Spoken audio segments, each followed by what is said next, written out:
Colonel, U.S. Air Force, retired, co-pilot, S-29B Shadow spaceplane. Paul Jacobs, Defensive Systems Officer, S-29B Shadow spaceplane. Russians. Marshal Mikhail Ivanovich Leonov, Minister of Defense and de facto ruler of the Russian Federation.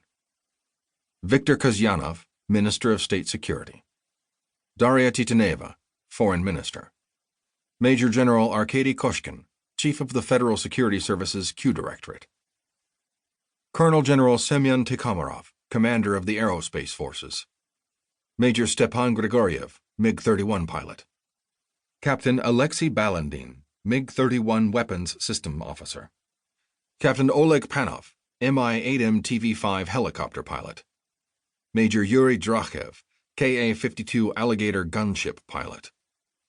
Lieutenant General Nikolai Varshavsky, Commander, Central Military District. Colonel Kirill Lavrentiev, Space Forces cosmonaut, Co-Commander, Korolev Base. Captain Dmitry Yanin, Space Forces cosmonaut, Korolev Base Weapons Officer.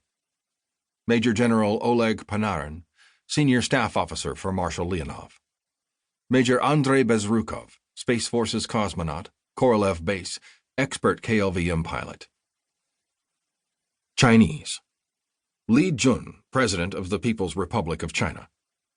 General Chen Haifeng, Commander of the Strategic Support Force. Admiral Cao, Commander, People's Liberation Army Navy. Lieutenant General Tao Shidid, Commander, People's Liberation Army Rocket Force. Captain Yang Ji, People's Liberation Army Navy, Commander, Yongjingdao Island Garrison. Peng Jia, Foreign Minister.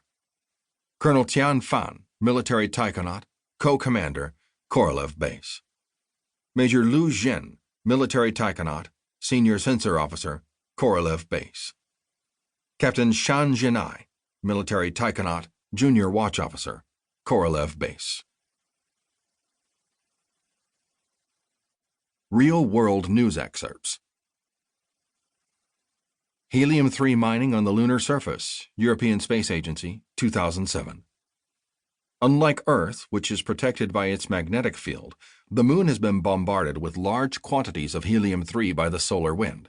It is thought that this isotope could provide safer nuclear energy in a fusion reactor, since it is not radioactive and would not produce dangerous waste products. China threatens to further fortify its man-made islands in disputed region as tensions with U.S. escalate.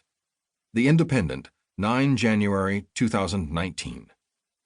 China may seek to further build up its man-made islands in the South China Sea if it feels the outposts are under threat, one of the country's senior naval officers has said.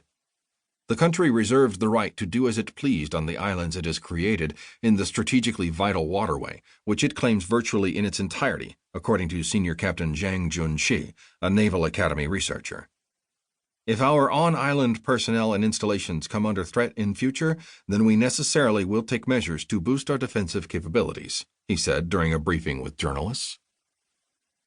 United States Space Force. Military.com, 2018.